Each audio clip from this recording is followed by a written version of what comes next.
Hi, and welcome to the 5th lesson of quantum physics for non-physicists. Today is the 29th of October 2020, and I know you're watching this on YouTube because we had some problems with the recording the first time around, so now I'm re-recording this to upload later. So if you watch the lecture live, it should be more or less the same, except it will be hopefully much smoother, and towards the end, it should be a bit better. Good. So today we will we'll continue talking about evolution of quantum systems. So we'll continue what we did last Tuesday. So we'll talk about uniform dynamics, the Hamiltonian, observables, and conserved quantities, and we'll give a simple example. And we are following now chapter 5 of the Schumacher and Westmoreland book. And then we will start again with position and momentum, and we'll see other ways in which these two quantities are related for continuous systems, okay? Because we will want to apply this to things like particles in space and not just qubits. And that follows chapter 10 of the book, and see also appendix B for details on the Fourier transform. Okay, so the daily analogy today comes from Brett and Eddie from Two Set Violin. If you know them, it's good. If not, then we'll see you in December when you finished watching the YouTube channel. So you have this running gag saying that if you can play it slow, you can play it quickly. And for us, it will be exactly the same. If you can do something in discrete quantum systems, then you can also do them very easily in continuous quantum systems. And it's really just a matter of paying attention. Okay, good. Housekeeping. Because it's bad weather today, the question answer session will be inside the alumni and only from 4 p.m. Although if you're watching this on YouTube, unless I'm really fast, that would be in the past. Good. So what did we do last week? On Tuesday, we did, let me write here. Last time, we started talking about the Schrodinger equation. So this was lecture 3. Right, so we saw that we can evolve states via unitary operators.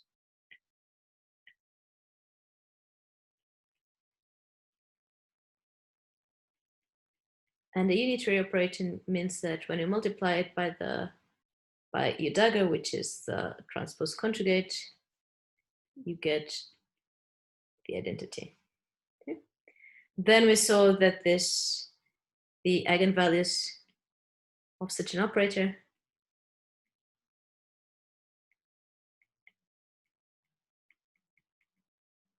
must have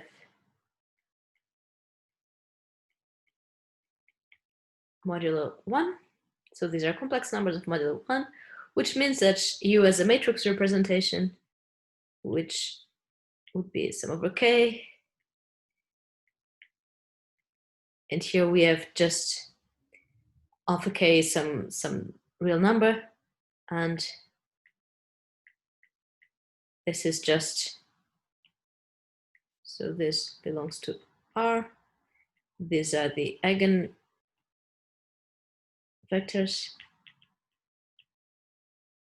and these are the eigenvalues. Right? And of course, that because we have here a sum over k, not an integral, we know this is a discrete case. Okay, good. From there, we massage a bit the properties of these integers and this evolution, and we reach the Schrodinger equation.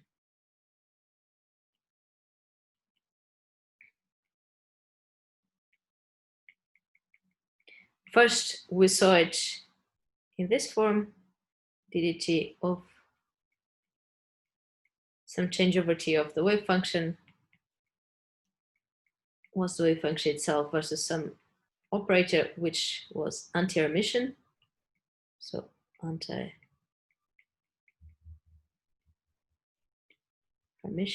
which means G is minus G dagger. And then I tried to convince you that we don't like working with anti-Hermitian operators, so we'll work with a Hermitian one. And to do this, we need to add a complex I number somewhere. So just bring it to the other side. We have h psi of t equals I h bar. And now the left-hand side from before, ddt. Where now, what are the properties of these operators? So this is now Hermitian.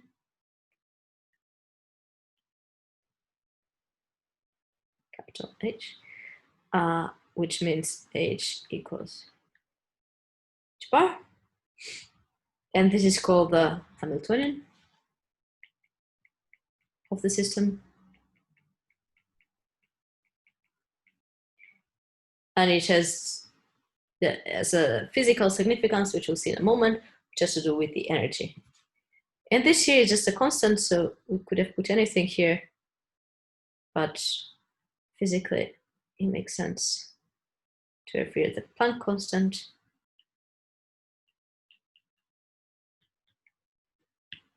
Which is a very small number. So it's actually 10 to minus 34 m square kilograms. Okay. So this is what we did last time, except for the value of the Planck constant, which I didn't tell you. So it's a very, very small number, which will be relevant sometimes. So now we'll consider a very special type of dynamics called uniform dynamics.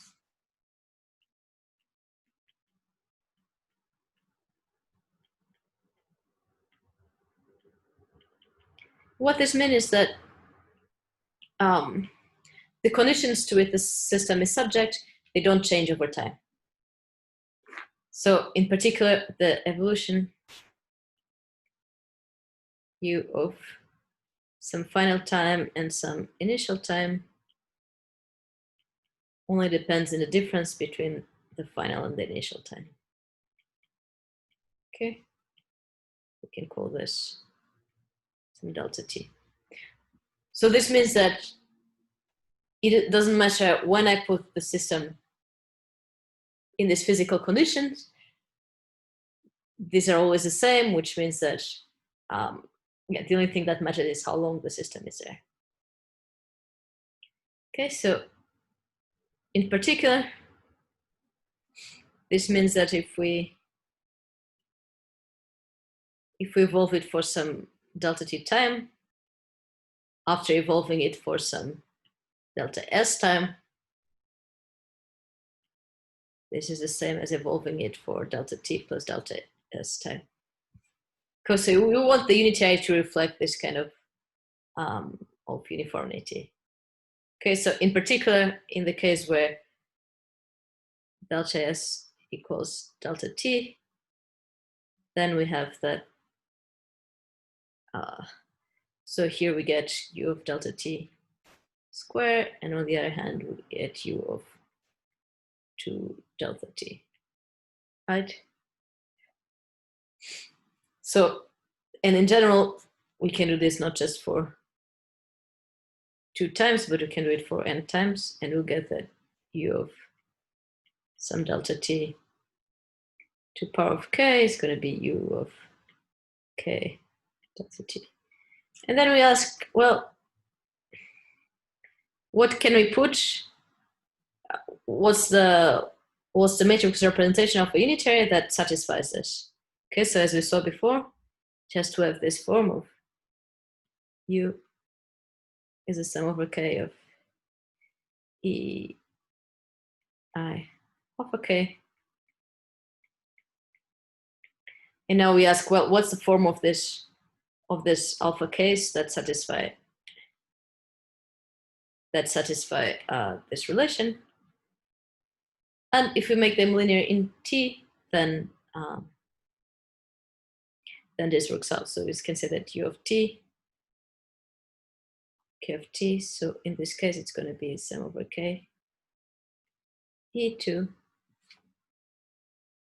I wt, so this is still a constant t. Okay.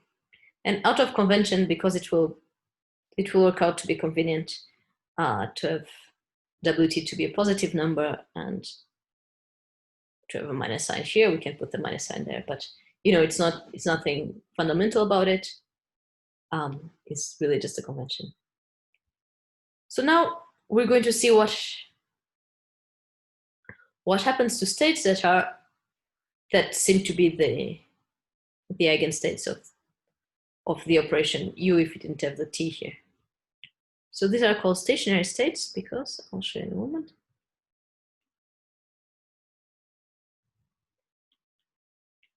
Stationary states. These are the ones. This k, so u of t applied to the state k. Well, this is the sum over some k prime. Oh, sorry, this w should be w of k up there. E minus I w of k, still a number t, except k prime, k prime, k prime. Okay. And we assume that we picked k from the same basis as this case there. Okay. So now we know that this is again a Dirac delta, so this is delta k prime. So then we get that this is simply E minus I w k prime of t. Sorry, k prime disappears, so now it's just k t. Okay. Which means what? So it means that if we start our system in one of the states k, which form the eigenbasis of the unitary that determines the evolution of the system, and we let it evolve over some time t, then what happens is that it just gives this space. Okay. And of course, because of the way this exponential works, we know that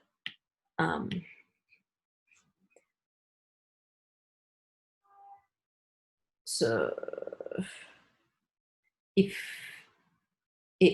that it is a periodic function. So if you apply it for 2 pi over k, then over wk, of course, then you get k back again. Okay, in this case of this specific state. So it's a periodic thing. So I start with this state and I get this overall phase, and then I come back to the same state and I get the overall phase again. And as we saw before, if we're talking about a single system, then the overall phase is not relevant for things like the probabilities of outcomes. Okay. So this is now our psi of t, when in the case where this was psi of times 0, for example. Okay. So now we move on. And now we want to know more about this Hamiltonian operator. Okay, so we're going to take the Schrodinger equation, this one here, take it.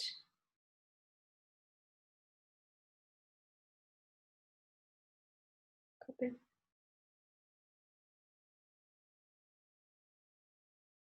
Okay, there we go.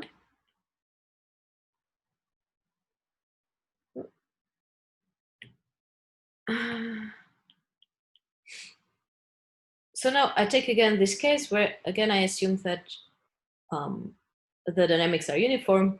So then I can just replace here this w, this function of t, saying that the initial state was my k state. So now I'll just see what happens when I apply here the Hamiltonian. So you have the Hamiltonian, and then I had this, so E minus I t, and here state k. On the other hand, we have I check, and we have d dt of the state E minus I kt. Okay. So now we have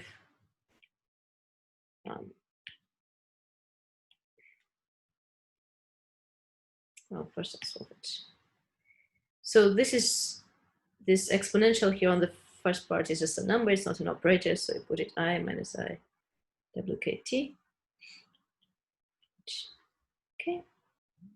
And on the other hand, so now we need to derive in order to t, and k does not depend on t, so the vector does not depend on t, only this exponential does, so we have I h bar minus I wk, and then the same thing again, wkt. Okay. Okay. So now this is just a number, we can cut it on both sides, it's never zero, right? So then we're left with h k equals h bar wk. Okay. Okay. So what do we conclude from here?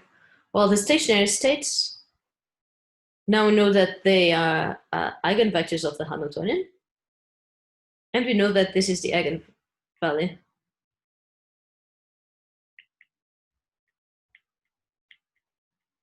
of h. We can call it the eigenvector k. This has units of energy because of the way we chose the units of the Planck constant. And this w, we call it a frequency, oscillation frequency. And so this is how we see that this operator h, that is Hermitian, measures the energy of the system. Okay, and at this point, yes, it is all a bit kind of reverse engineered to be like this. But later on, when we see actual examples, then we can see, well, this actually means the energy. Another way to look at it is to say that energy is just the name for whatever determines the time evolution of the system. Anyway, so the simplified version of what I said up there is this, and this is what we call the time-independent Schrodinger equation. So when the Hamiltonian does not change over time, then we have uniform dynamics, and then we have this equation.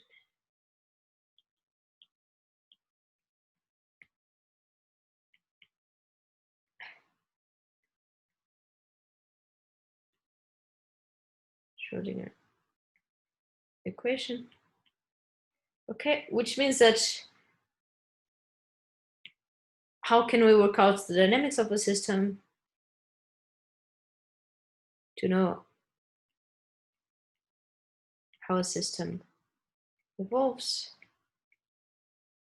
All we need to know is we need to know all the stationary states, and we need to know all these frequencies. Okay. And then from this, then we can apply the unitary evolution to any state. But we'll look more into the unitary evolution. First, before we go there, we're going to see how other observables evolve.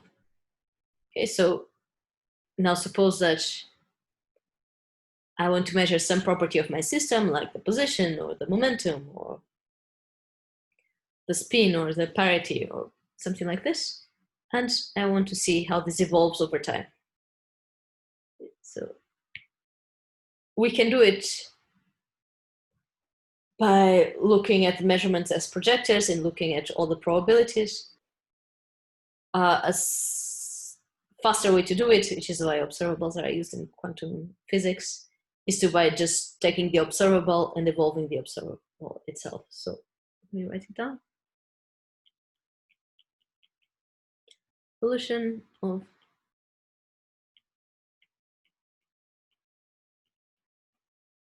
observables. So remember, we had a Hermitian to be an observable. So some okay,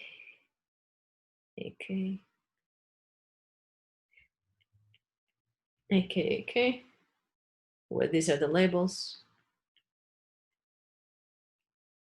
And these are the eigenvectors. And the labels correspond to the measurement outcomes, right? If you remember well. Now, we'll start by looking at how the average value of an observable evolves. So what's my average position? How does this change in time, for example? Yeah. So the definition of average, we saw y is given by this. Okay. And we'll consider first the case of time-independent observables.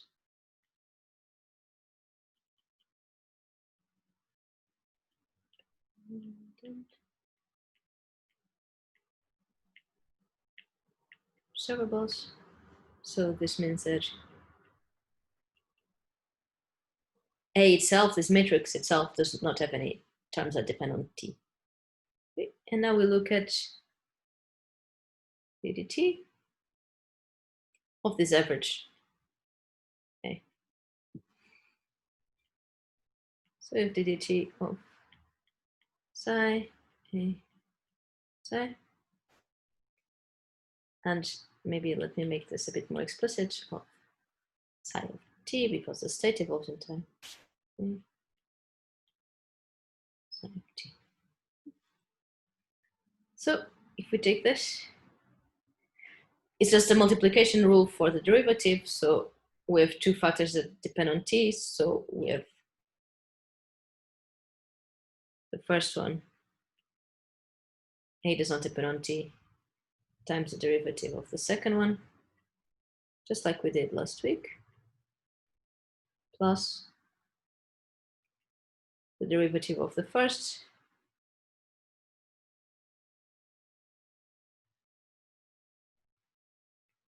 A times the second.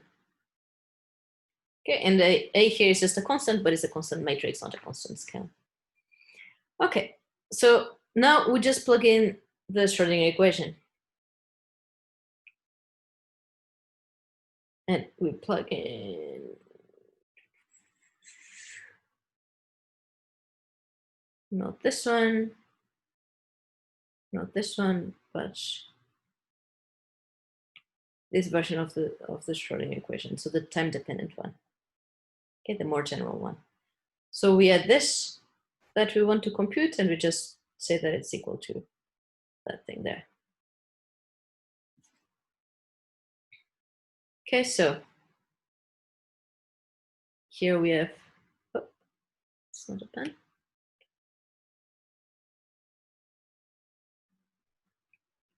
The state that was before times A, and now this derivative is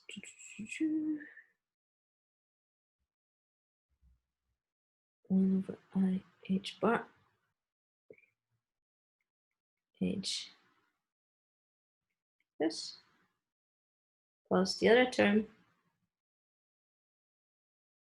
where it's the same, but now with the minus sign, minus 1 over h bar. And now this should be the, so what I want to do is just to put the complex conjugate of this, the transpose conjugate, so it should be this. But of course, H is Hermitian, so we don't need the dagger there. H equals H dagger. Okay. T. Okay. So then we get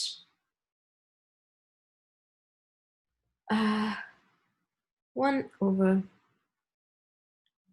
I h bar. And then what we have here, so we have psi of t on both terms, and then we'll have something.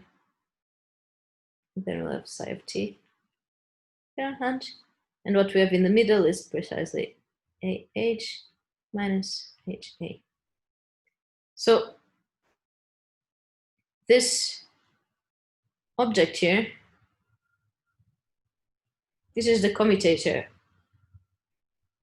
between A and H. So this is precisely the definition of the commutator two normal matrices. So this is AH minus HA.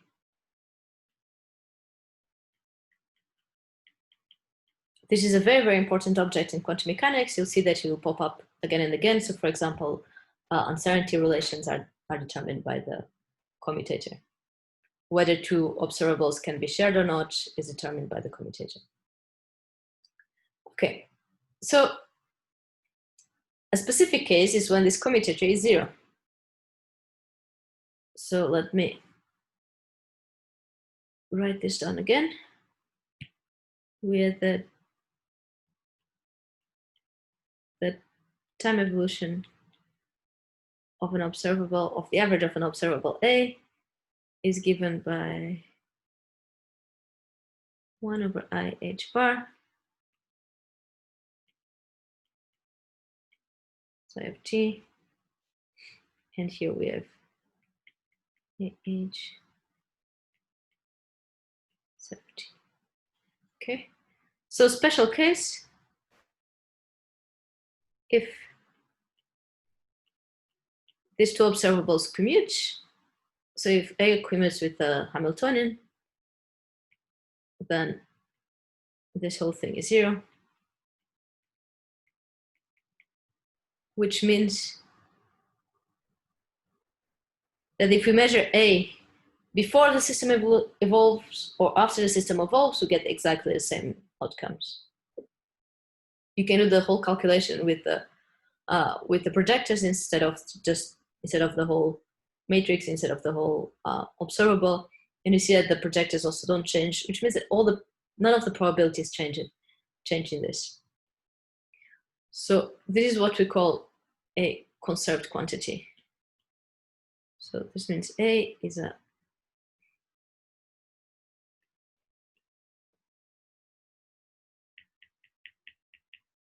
quantity. So in particular, we look at many conserved quantities, like sometimes angular momentum is conserved, sometimes the linear momentum is conserved, sometimes electrical charge is an observable that will be conserved. But one very obvious one that you can say already now is that, well, the Hamiltonian commutes with itself. They share an eigenbasis, which means that they commute. So, which means that in such a system, we have conservation of energy. If you take the Hamiltonian to represent an energy observable of your system. Okay.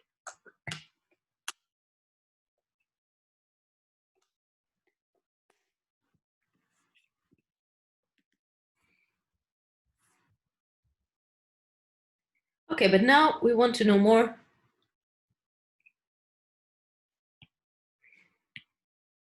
about the dynamics themselves. So we want an explicit form for my U of t in terms of the Hamiltonian. So we go back to the time-dependent Schrodinger equation, and we write so we want to know time evolution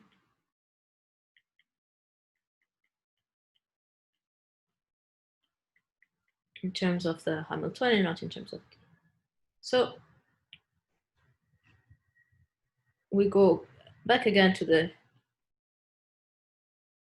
Schrodinger equation, IH bar d dt psi of t. But now this psi of t, this is no longer a stationary state. So this is the evolution over some psi of time 0, which is not necessarily a stationary state.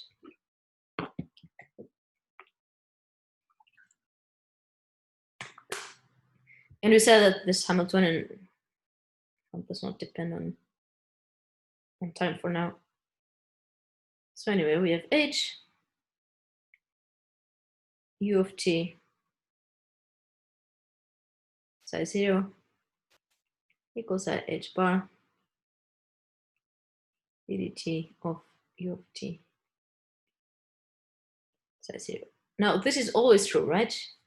The Schrodinger equation is always true. So in particular, we want it to be true for any initial state. So in particular, we could plug in the initial states corresponding to all the states of an orthonormal basis. So first the first one, first 0, then 1, then 2, then 3, etc. So if this equation needs to be true for all initial states, then, if this matrix applied to any initial state must be the same as this matrix applied to any initial state, then these two matrices need to be the same. Yep. So from here we have that 8 U of t equals I H bar ddt of U of t. Okay, and now this looks a lot like a differential equation where our variable is, our function is U of t. And if we have such a thing, like the derivative of my thing is a constant times the thing itself times I, what the conclusion would be is that, well, then U must be an exponential of H. Okay, so if these were not matrices, you'd conclude immediately, well, then maybe U of t is E I over H bar minus H times t. Right, this kind of fits what we had before. The only problem is that these objects U and H, these are matrices, and I'm not sure yet how to take the exponential of a matrix. So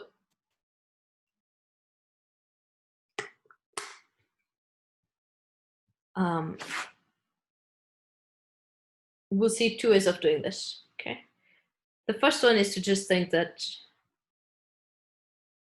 we take the exponential of any matrix, normal matrix A,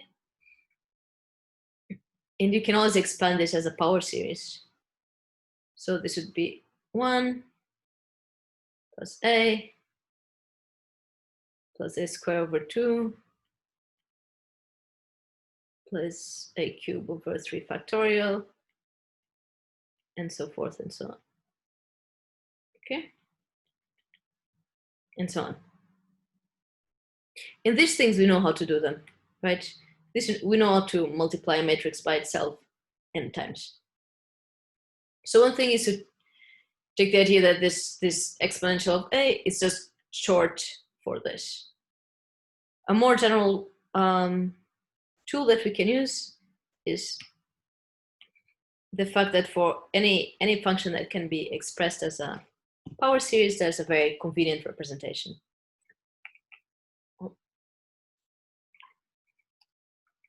So think of A that can be expressed as a power series, meaning precisely that thing, that f of A can be of the form A0 plus A1A plus A2A squared, and so on, for some coefficients, little a's. So, and take that A is a normal matrix, which means that there exists some, well, I can even write it properly. There exists a diagonal matrix and some unitary matrix. Because now we could be an isometry, but we're talking about square matrices, so it will be unitary, such that A essentially it has eigenvalues. Okay, so it has such a representation where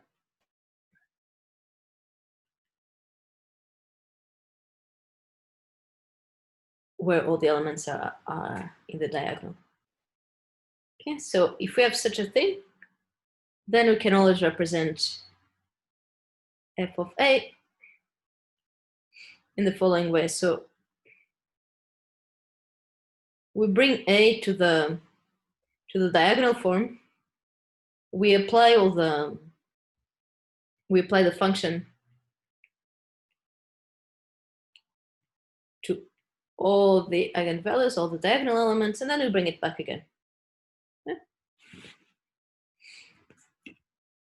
So that's how we do it.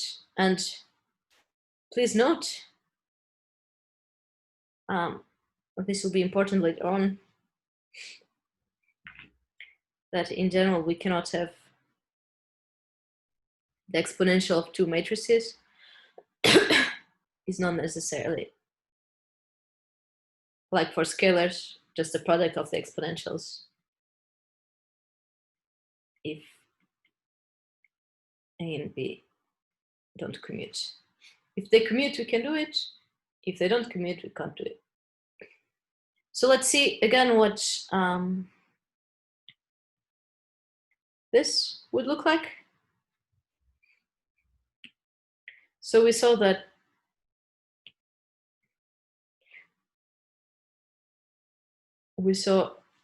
in the case before that the Hamiltonian was the sum over K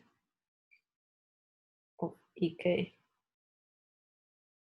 Okay, which means that if we represent it in the diagonal basis, in its eigenbasis, this is E1, E2, and so on, where each vector corresponds to one of these K vectors. And you know that we saw that AK was H bar of K. So then the unitary would be just E, the unitary of T minus I, EK, T, and as we saw before, over H bar, and this is E1, E minus I, E2, T over H bar, and so on. But this is just the sum over K of E minus I, EK, T over H bar times the same eigenvectors. Okay. So in particular, if you have a matrix and the function of this matrix, they must share the same eigenbasis.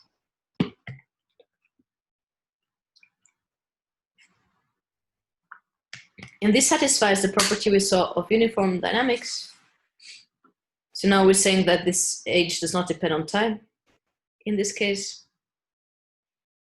And we saw that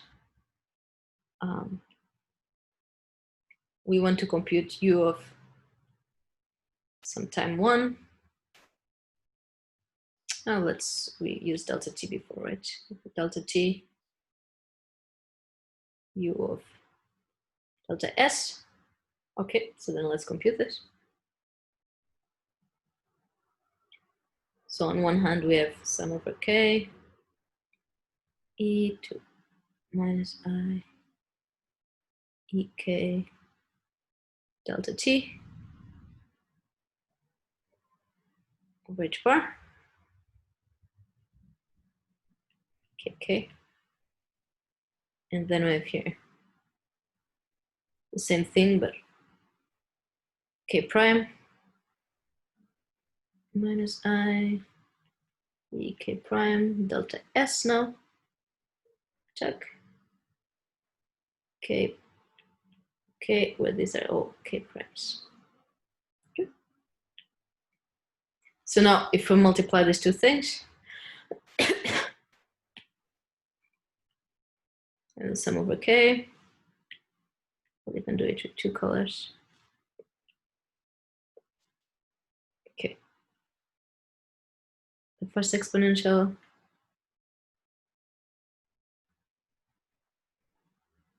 delta t, h bar, second exponential, e, delta s, h bar. And now what we're left with here, k, k, is an inner product here between the k's and the k primes, which we know is delta k, k prime. So overall we get sum over k. Now on the exponent, we have only a k bar, and now we have here delta t.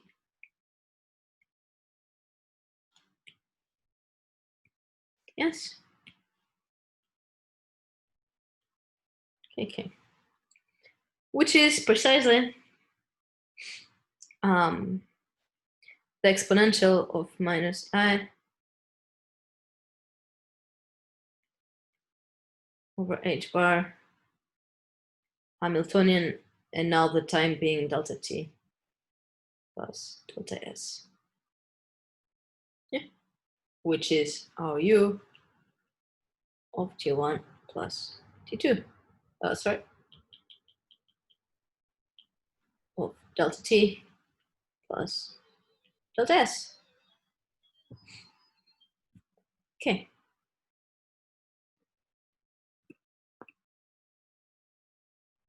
Good. And now just one more thing before we go, before we move on, is we look at what happens when this delta t is small. Then you have,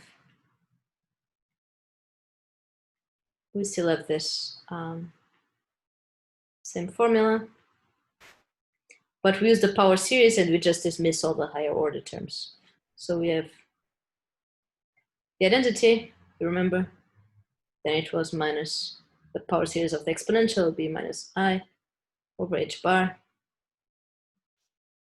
ht, and all the other terms, they're order of t squared. Yeah. So for very, very small, times, the evolution is roughly linear on the Hamiltonian. By the way, the fact that up here, these two matrices that we multiplied share an eigenbasis means that they will commute, and this is what led us to use this very neat form and then reach kind of this conclusion, which meant that we could, in this case, do this trick precisely because a unitary, an evolution over two different times commutes to itself because it shares eigenbasis. But in general, we cannot do this because we will get lots of cross terms here that do not actually cancel out. Okay. So we will move on now with an example.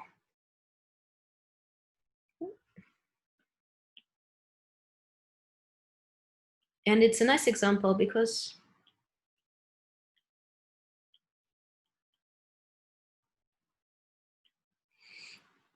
first of all, it should be very concrete and very simple.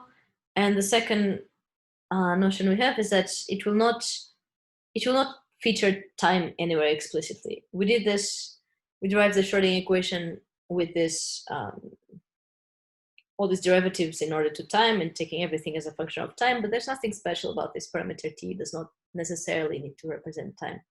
So this will be such an example. So I'm going to try to draw the block sphere, which you should remember. Okay. Very good. And if you remember, we used to have here state 0. Down here it would be state 1. Here would be, for example, state plus and minus. And here to be the plus and minus y states. And I'll just think about a rotation. So I want to do now a rotation over a rotation around the z-axis for some angle theta. Okay, so the angle theta would be this angle here on the ball sphere. And I don't care how this rotation is implemented. It could be first really slow and then fast, for example. I'll have everything depends on theta, on like how much it actually rotated, and not so much on time itself. So this rotation obviously satisfies the relation that are obviously of two angles, theta 1 plus theta 2. It's rotation theta 1, and then rotation, right? I can rotate first by theta 2 and then by theta 1. So we have that our unitary is a function of the angle, and that's just this rotation. And this is uniform, not on time, but on the angle itself. So then the next thing we do is to look at what are the stationary states. So this will be the states that satisfy our condition. So states. These are the ones that satisfy the condition that are z of theta applied to them. This will be E y duplicate theta and the state itself. Okay. So if you look at the block sphere, at the picture of the block sphere, and try to ask what are two states that are not affected by rotations over this axis, then obviously the states that live here on the poles are not affected if I rotate the sphere on this axis. So I'll take the stationary states to be 0 and 1. So we apply this to Rz of theta to 0.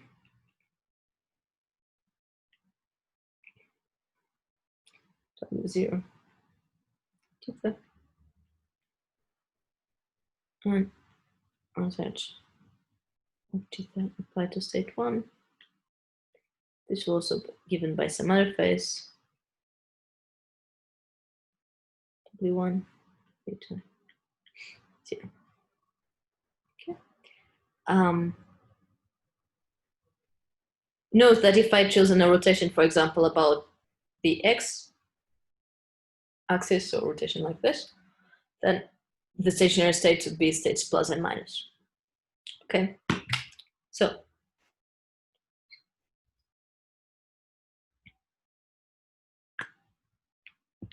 I now have, let's see what happens, for example, to this state plus when I rotate it by pi over half. Then it should lie here on the y-axis. And now it depends on how we choose all the conventions, but we'll choose them such that it's convenient for us. So set the Rz of the angle being pi over 2, apply to state plus. Well, what was state plus?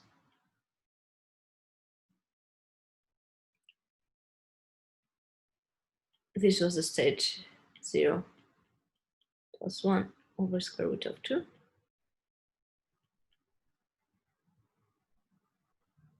And this will be, so 1 over square root of 2. Now we just apply the equations from before. E to I W0 pi over 2 0 plus E I W1 pi over 2. Okay. And what do I want? Well, I want it to lie along this axis here, along the y-axis. And in particular, I choose the convention such that, the convention of rotation such that I want this to be the state plus I. It could still have some kind of phase. Okay, we don't care about global phases for now. Fine. Okay. So now we have some freedom into how we choose this to, well, these three phases, the phi, the omega 0 and the omega 1, such that this all works out. And some conventions are better than others.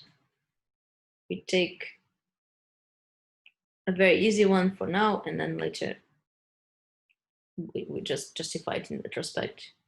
So we take omega 0 to be minus 1/2, omega 1 to be 1/2, and this is so that it looks like it will look in the end like the Z operator. Times some phase, which, plus some phase. Phase plus some phase.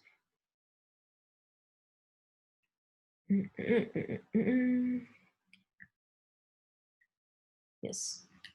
So that in the end, we choose this whole thing to be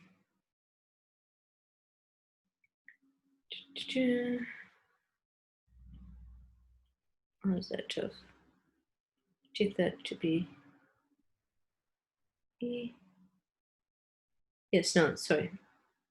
Let me redo this. We choose this to be exactly minus 1/2. Omega 1 is plus 1/2. And then this phase is, I think, pi over 4. But you can check it by yourselves how much this is.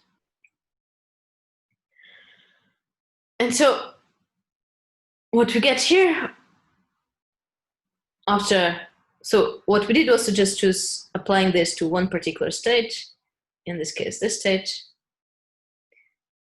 to get these coefficients, and now we know how to express our operator. So this should be minus I pi over 2.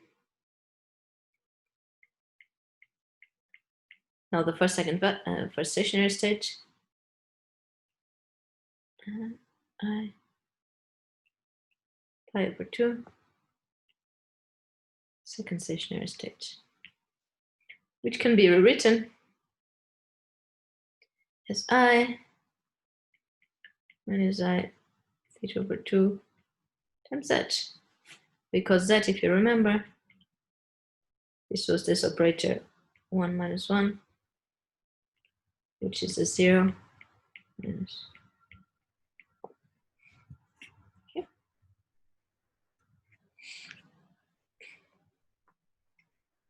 And in particular,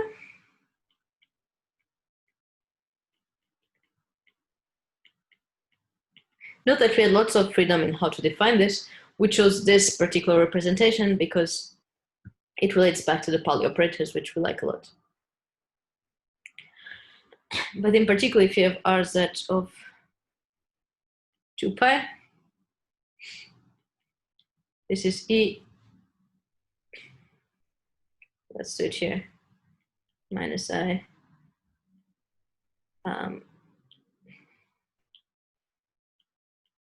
pi, plus Z, I pi, 1. And both these numbers are minus 1, right? So it's minus 0 plus 1, which is minus the identity. Which is quite funny because this means that if I apply a rotation by 2 pi around the Bloch sphere, I get this global, I get this phase of minus 1. Okay, so what else can we say about this example?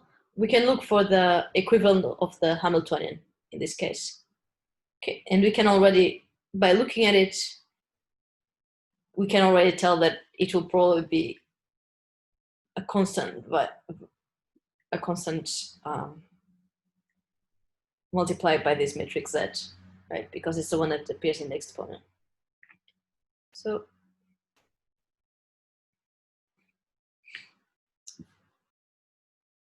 we do just like before. We do the derivative of t.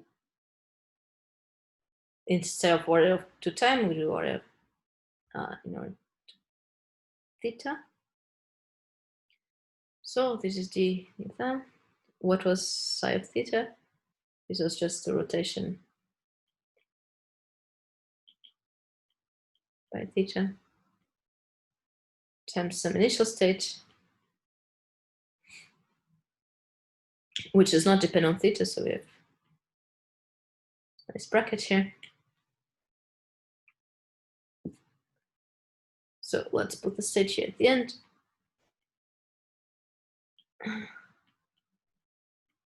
Of 0, good. And what we have here is to take this matrix and now take the derivative. Okay, so this is minus I over 2 E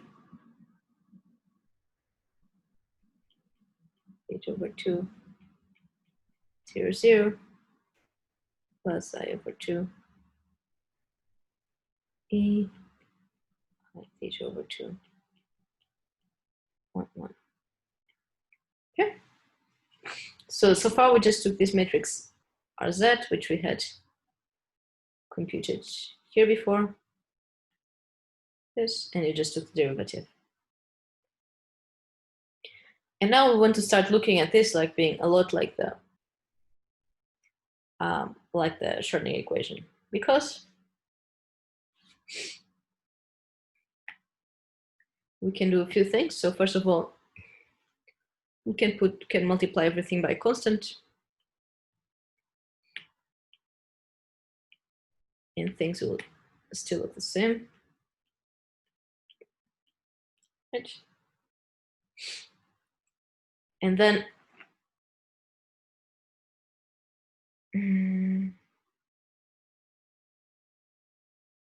I'm going to do it in a, I'll do it here. Oh, whoops, sorry. I lost, okay, there we go. I'll do it here separately. So let's suppose we call H to the following thing. H over 2 0 0 minus 1 1. Okay, which is H bar over 2 times that. And now I want to see what H times Rz of theta is. Well, that's H over 2 0 0 minus 1 1. And now z comes here. So h minus I theta over 2, 0, 0 plus e I theta over 2, 1, 1. And that's h over 2. And now we have all these terms multiplying by each other. And as we saw so many times in the lecture, this multiplies by this survives. So we write e minus I theta over 2, 0, 0. Now, this term multiplied by this term dies off. It's just a number, we don't care about it. But 1 inner product with 0 is 0. This term multiplied by this term dies, but this term multiplies by this term survives because they have the inner product 1 and 1, which is good. So then we get minus h bar over 2 ei theta 2, 1, 1. So with this candidate of Hamiltonian, this thing here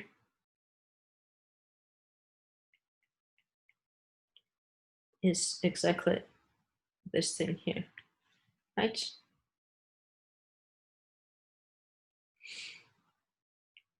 So then the equation, the overall equation that we got, so the overall, this can be rewritten as I h bar this psi of t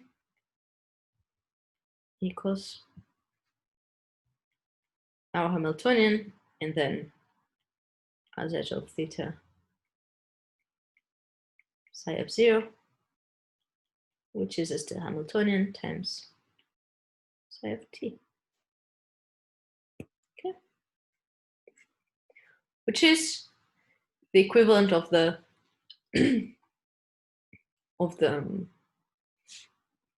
sorry, I should put here not psi of t but psi of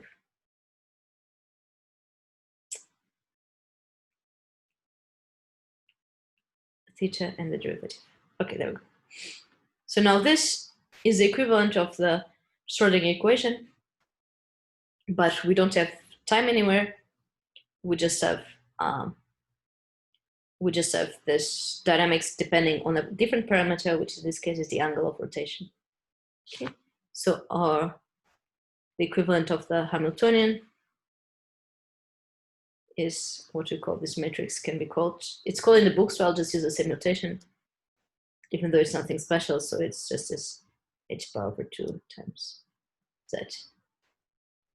Which means what? So it means that under this rotation, then this observable z, and therefore it's scalar multiplication by h over 2. So this observable is conserved.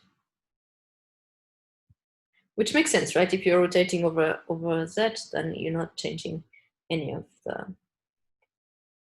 angles with z. So. Good. So this was the example. And now we go back to the general situation, and I just need to say a few words about symmetries, symmetries and conservation laws. So first I will quickly pause so I can drink some water.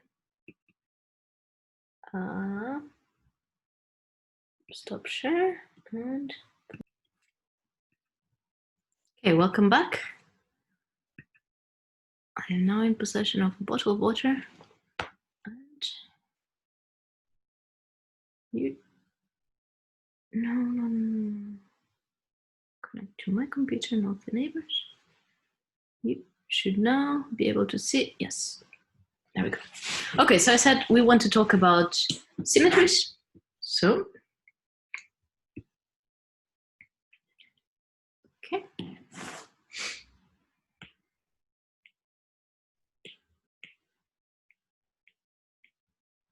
So it's a very used word in physics, and this is just our first encounter with it. So don't worry if you don't understand everything about it or understand why it's called a symmetry. We'll see this later on. So we say that some unitary transformation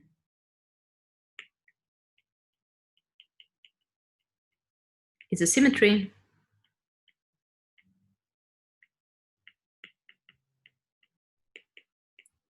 if it commutes with the time evolution. Okay, so essentially if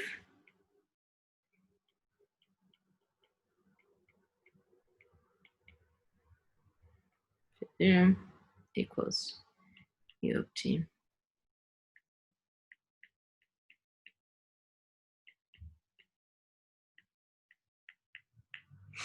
for all possible initial states and for all times. So what this means is that it doesn't matter whether you apply this transformation before or after the normal time evolution, the standard time evolution. So an example would be to go and spin my qubit a bit more. Okay, so spin my qubit by a fixed amount of, I don't know, pi over 4. Okay, it doesn't matter if I do it before or after the usual rotation against the same axis. If it's a different axis, then it's a different story. But for the same axis, this is a conserved quantity. Okay. So this means in particular that v and u of t commute, which in particular will imply that v also commutes with the Hamiltonian. And in general, if we say that A is a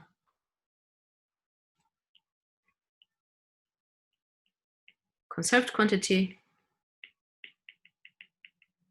meaning it's an observable, so it's Hermitian,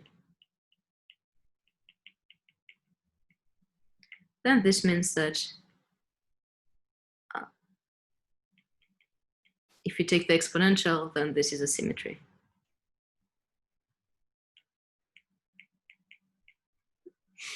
And we'll see later on, we'll look at many different symmetries and we'll see how this correspond at ways we have of like just compressing the information we have about the state of a system. So if you know that some property never changes, then we don't need to write it down at every time, for example. We'll look into this much later. Okay, so the only example we saw so far was a very simple qubit, and we want to look at more physical examples, or we have X and P, for example. So for this, we need to look into continuous systems. I'll just recap very quickly what we did last time. And then we'll talk a little bit more about the relationship between position and momentum. So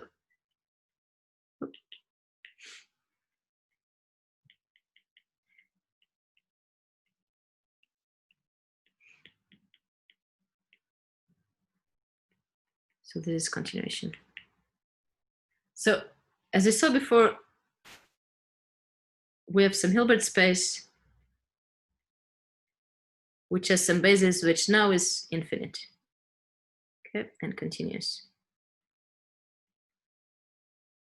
It's indexed by some X, and you just pick one of these bases and we call it the position basis for now. It does not actually need to correspond to physical position. This doesn't change the maths at all, but it will be helpful for some examples that you'll see later to think of this as the position, but just it's not mandatory, okay? And then we saw that we could take any state and expand it in this basis. So because this operator here is just the identity, so it's just a generalization of the, it's like the, this is not rigorous, right? But it's a generalization to continuous dimensions to this matrix like that. Okay, I will now erase it. But this is the identity. And psi. And then we just took this thing here and we call this the wave function. So it's the position wave function.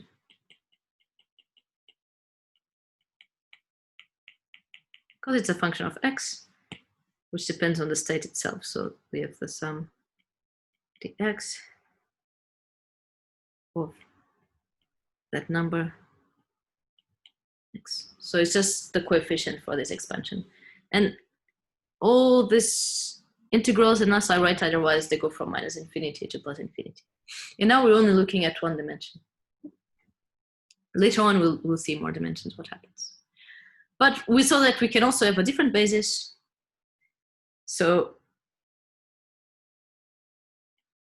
we can have a special basis that we'll look into, which is given by the Fourier transform of the x basis. So this will be the momentum basis.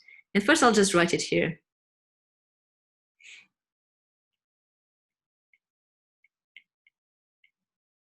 So up to now it could be any basis.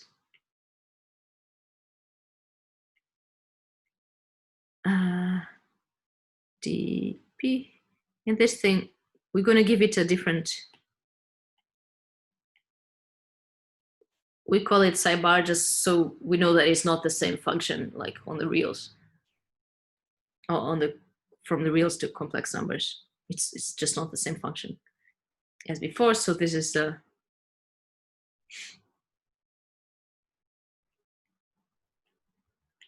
momentum wave function, or wave function with respect to momentum, okay, which is given by that. And again, this whole thing here, this is just the identity. Good. But then we wanted this x and p to be related in a very special way, namely to be given by the Fourier transform of each other.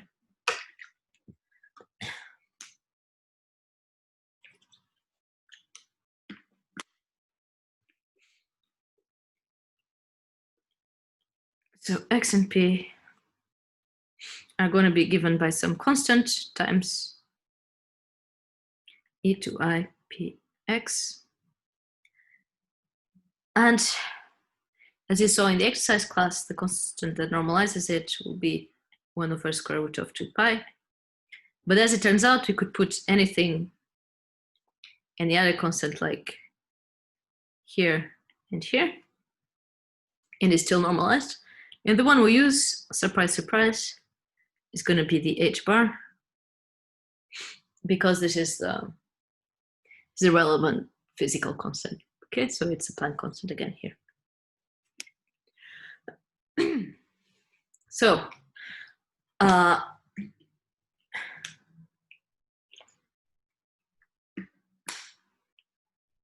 if you do this, how do we go from one basis to the other? Well, P is a vector like any other vector. Dx, we can expand it in the x basis, P. But now we just replace what we had here. And this is x. And this number. And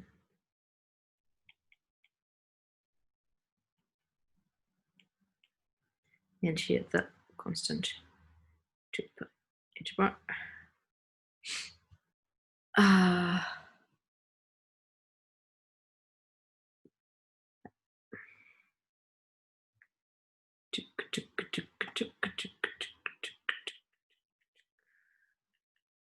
X.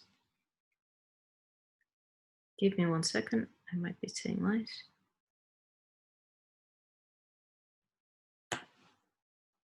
Give me 1 big second.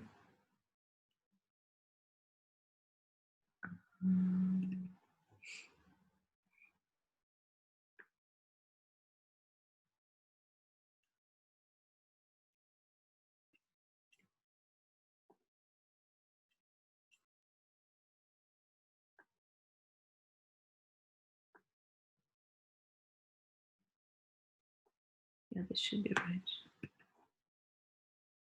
This should be right, yes. Sorry about that.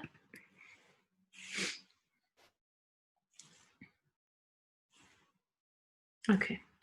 And similarly, we have that x is given by the same constant,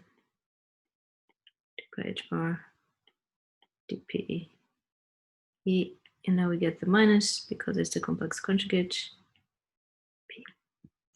Okay.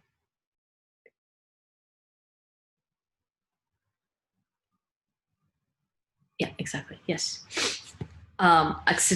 Incidentally, if you look now at the wave functions, how the wave functions transform, then it's the other way around. So if you look at the wave function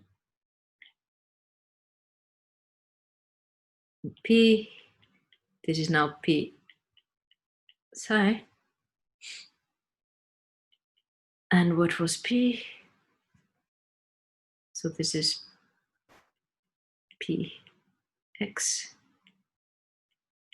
x x. So we just inserted this identity here in the middle. In fact, let me do this a bit nicer.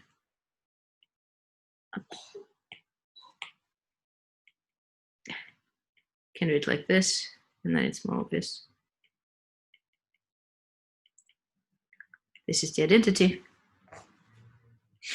Okay, so then we get this of px, and here x and psi. Now this is just the position wave function, and now this thing here is this monster that we saw before. So this is xp conjugated. Yeah, exactly. So the complex conjugate of this, which is why we'll get the minus sign. And everything is good now again. 1 over square root of 2 pi h bar minus infinite to infinite e to minus I p x h bar, and psi of x. Okay, so this was the attack. And similarly, it goes the other way around. So if we start with the wave function of momentum and want to go to the wave function of position, you can do the same maths, and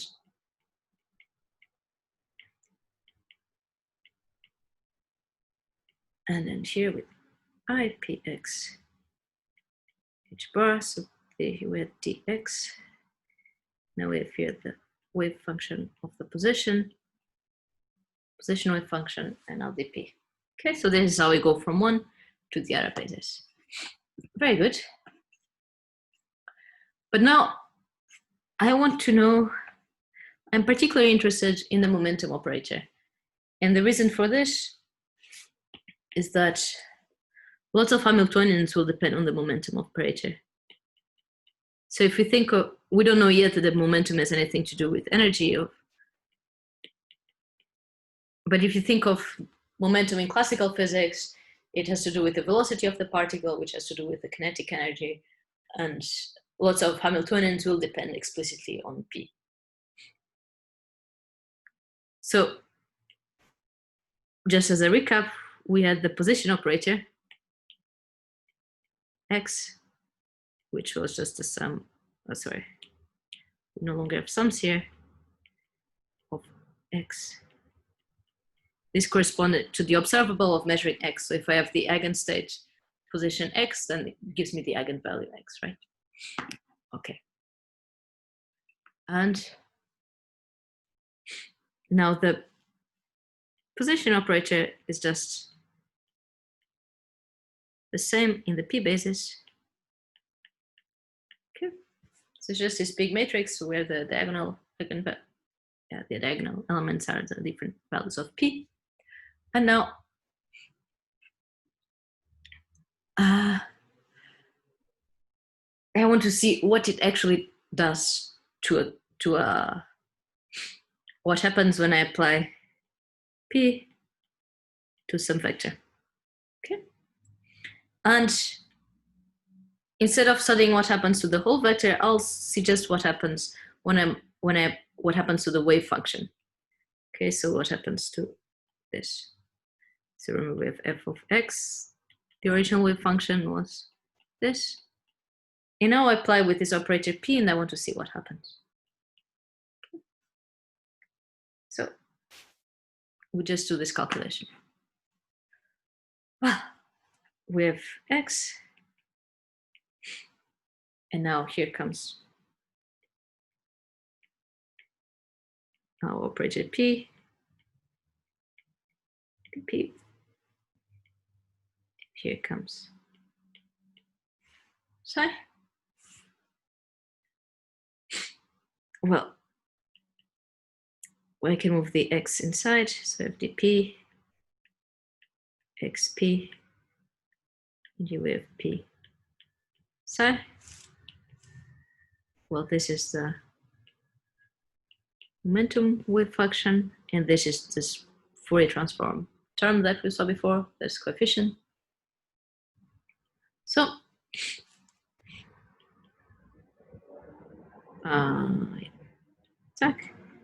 dP, we just replace it now, and we have 1 over the square root of 2 pi h bar. You know, in the exercise sheet, we just set h bar equals to 1, so we don't care about this constant, which is very, very convenient. But now, because we'll be doing more physics, we want to keep track of it.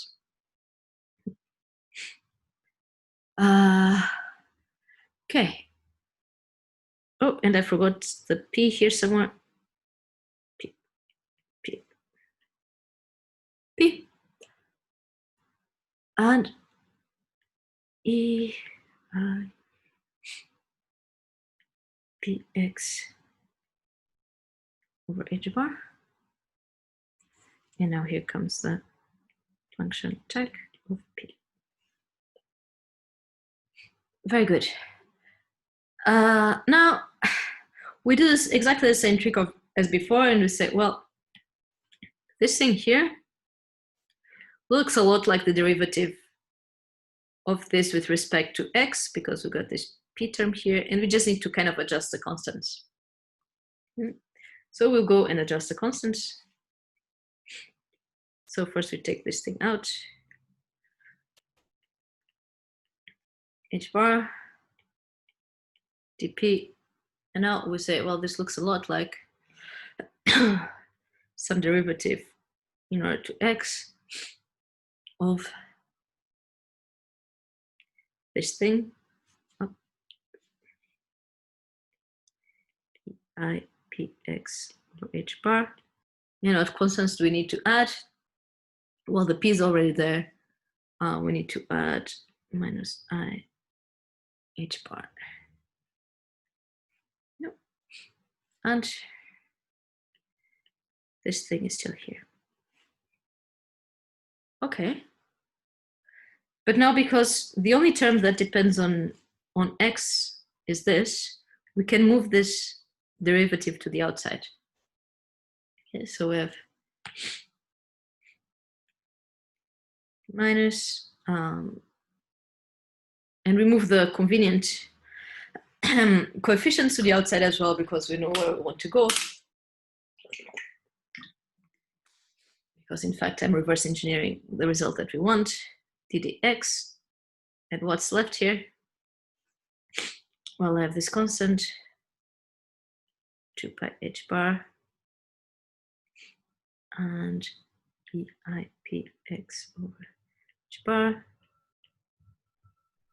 Oh, the integral t of p dp. Okay.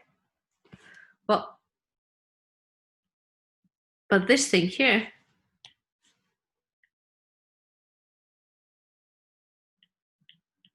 this is just a definition of the wave function of x, right? Like we saw before. Yeah, it's precisely this. So then the final result is, oh, that's fun. That's fun too. The final result is that if we xp psi, this was just minus I h bar and derivative in order to x of the wave function of the original of the original state.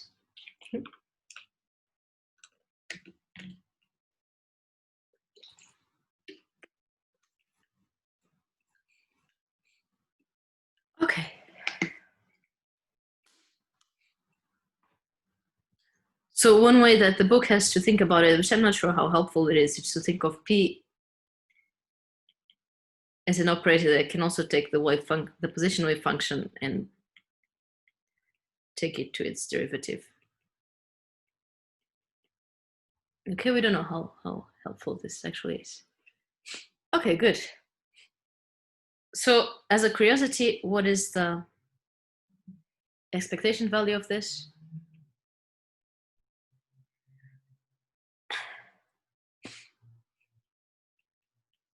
So this is psi p psi,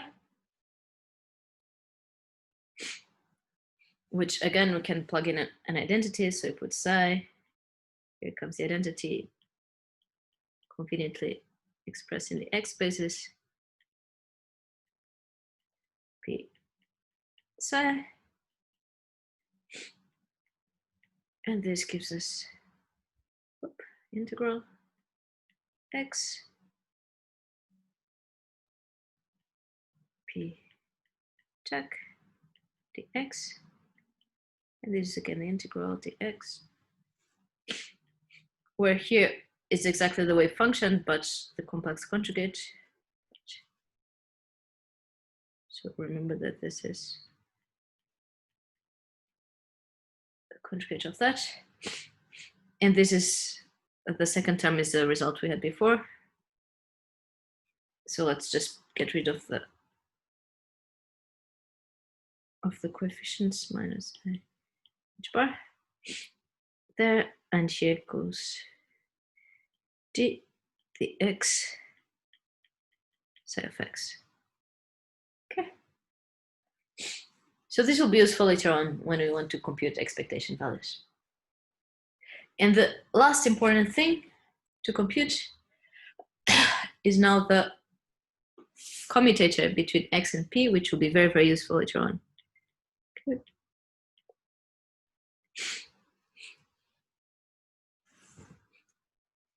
So we see how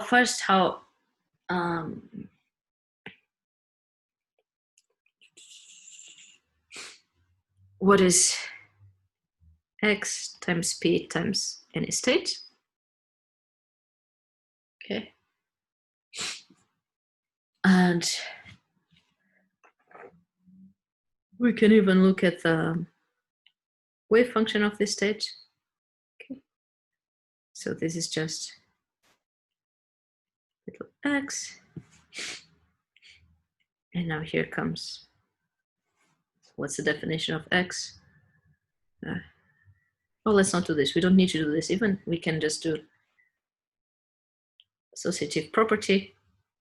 We know that x is the same as x x dagger because it's Hermitian, and this is just the value x.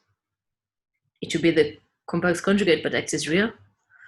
So if x, little x,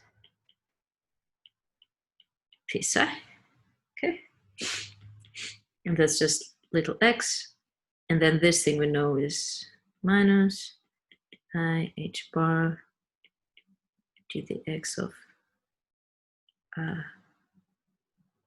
wave function.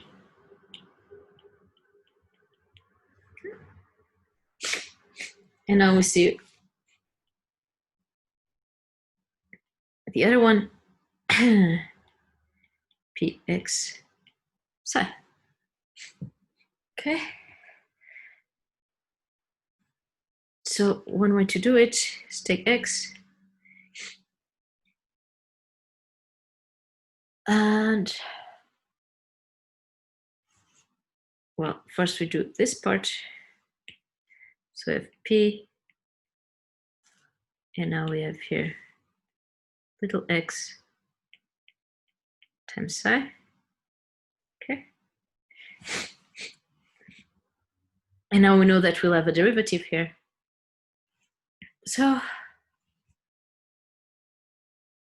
we get here. So this is just so x times psi is just any other vector. So p, or when we do the wave function, p will act in exactly the same way. So we get minus I h bar, and then we get d the x of this thing that was here. So x times the wave function of x, right? Because that's just the wave function of this new vector here. So if you call this psi prime, then x psi prime, this is x psi, and this little x in the middle is just a number, so it can come out, and then I have x of psi, and that's just x times the function of psi. Okay, so the wave function of this psi prime is this whole thing here. Good. So now we have the derivative of two terms that depend on x, so we do it the usual way. Minus I h bar, the first one, times the derivative of the second. Okay, plus I h bar g dx of just x, the derivative of the first times the second one. Okay. And this first term is what we had before, so this is minus I x d dx. And this is just one, it's derivative of a linear function. So minus I h bar. Okay. Which means now if you want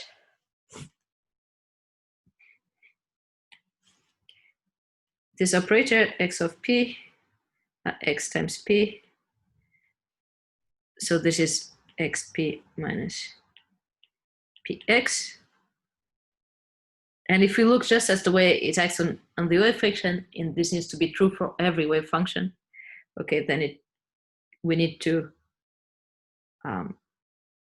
take, we need to take this minus this, okay? So it maps the wave function to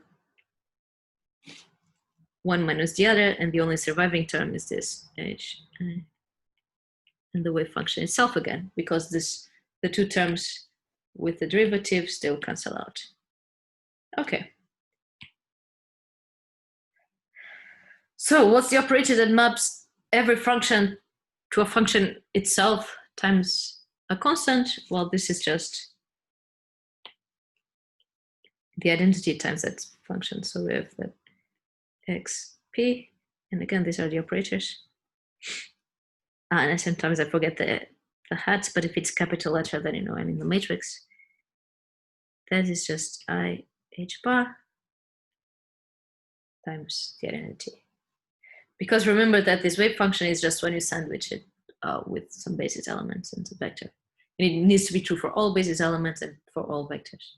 So you get this, okay? And now this is called the canonical commutation relation of momentum and position.